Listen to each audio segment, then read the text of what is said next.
நமஸ்காரம். என்னுடைய பேர் எஸ் ராஜேந்திரன். நான் திண்டுக்கல்லில் எஸ்விஎஸ் மார்க்கெட்டிங் கம்பெனி, பாத்திரக்கடை, சூப்பர் மார்க்கெட். நான் நாள் டெய்லி காலையில் எழுந்திரிச்சு என்னுடைய இதை முடிச்சுட்டு சாப்பிட்டுட்டு கடைக்கு போவேன். கடைக்கு போய் business business business business night late night ஒரு 11 மணி 11:30 மணி நைட். நான் லேட் நைட்டு வர்றதுனால காலையில் எந்திரிக்கிறதே 7:30 மணிக்கு தான் எழுந்திருப்பேன். ஆனந்தவடனில் ஒரு ஆர்டிக்கல் இருந்துச்சு, சத்குரு எழுதினார், அத்தனைக்கும் ஆசைப்படுங்க. அது பார்க்கும்போது, அந்த ஆர்டிக்கல் பார்க்கும்போது ஏதோ ஒரு விவசாயி மாதிரி எனக்கு தெரிஞ்சார். ஒரு கட்டிங் நியூஸ் அதில் வந்துச்சு, சில கட்டிங் நியூஸ். அந்த ஒரு கட்டிங் நியூஸில் என்ன வந்துச்சுன்னா, ஒருத்தர் கேள்வி கேட்டிருந்தார், சத்குரு, நான் பிஸ்னஸ் பண்ணணும்னு நினைக்கிறேன், எனக்கு கிரகங்கள் இப்படி இருக்குது சொல்கிறாங்க, ஒரு 2 வருஷம் கழித்து பண்ணலாம் அப்படின்னு சொன்னாங்க. அதுக்கு சத்குரு அவங்க பதில் கொடுத்துருந்தாங்க, அதாவது தொழிலை நடத்துறக்கூடிய திறமை இல்லைன்னா நீ தொழிலே செய்ய வேண்டியதில்லை. நான் அந்த வார்த்தையை அப்படியே சொல்ல தெரியலை, எனக்கு தெரிஞ்சுதான் நான் சொல்கிறேன். அதுக்கே வக்கில்லைன்னா நீ எதுக்கு பிஸ்னஸ் பண்ணுறேங்கிற மாதிரி இருந்துச்சு. அது நீ ஓங்கி அரைஞ்ச மாதிரி அந்த வார்த்தை இருந்துச்சு. அப்புறமேல தான் சத்குரு இதை கொஞ்சம் படிக்க ஆரம்பித்தேன். அப்புறமேலே என்னுடைய மாப்பிள்ளை தான் கூப்பிட்டாரு, ஏதோ ஒரு ஈஷா ஏதோ இது இருக்கான், மீட்டிங் இருக்கான், வாங்க போகலாம். அப்புறமேலே நான் அந்த மீட்டிங் போனேன். நீ மலை மேலே ஏறி உட்காந்து தான் பண்ணணும்னு அவசியம் இல்லை, நீ இருந்த இடத்துலேருந்தே நீ ஆன்மீகத்தன்மையோடு இருக்கலாம் அப்படிங்கிற வேர்டு பிடிச்சிருந்துச்சு. அப்புறமேல காலையில் அந்த கிளாஸ் அட்டன் பண்ணும்போது எனக்கு கொஞ்சம் ஒரு வித்தியாசமான ஒரு இதாக இருந்துச்சு. அப்புறமேல எங்கள் வீட்டில் இருந்த என்னுடைய மனைவி, மக எல்லாத்தையுமே சாயங்கால கிளாஸுக்கு அட்டன் பண்ணோம்.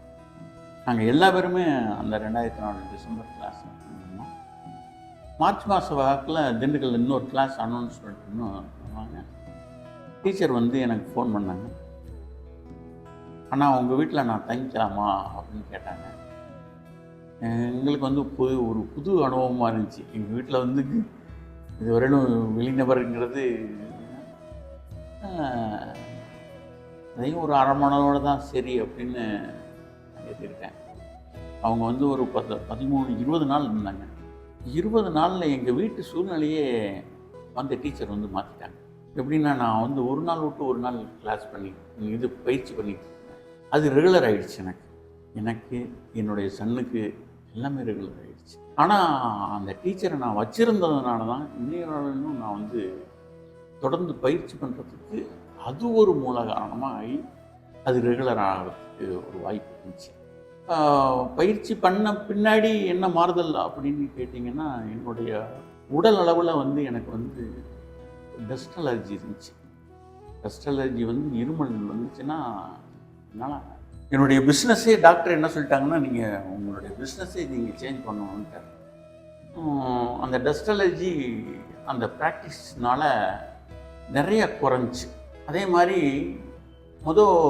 வேலைகள் ஒரு வேலையை செஞ்சுக்கிட்டு இருக்கும்போதே இன்னொரு இது வந்துச்சுன்னா அதையும் இதை அப்படியே வச்சுட்டு அதையும் செஞ்சுக்கிட்டு இருக்கோம். அதாவது எதை எடுக்கிறது, எதை இது பண்ணுறதுங்கிறது பிரித்து பார்த்து அதை எப்படி செயல்படுத்தணுங்கிறது தெரியாது. எல்லாத்தையும் இழுத்து போட்டு குழப்பிகிட்டு இருக்கோம். இப்பெல்லாம் அப்படி இல்லை. எதை எப்படி செய்யணும், எப்போ செய்யணும், என்ன ஏது அப்படிங்கிறது வெல் பிளானாக பண்ண முடியுது. இந்த பயிற்சியும் இந்த தியானமும் பண்ண பண்ண பண்ண பண்ண இது எப்படி சொல்கிறதுன்னா, இது இந்த எப்படி பூ மலர்றது நம்ம கண்ணுக்கு தெரியாதோ அது மாதிரி நம்ம மலர்றது நம்ம ரிசல்ட்டு தான் தெரியுது. அது நம்ம இப்படி மாறி இருக்கோம்.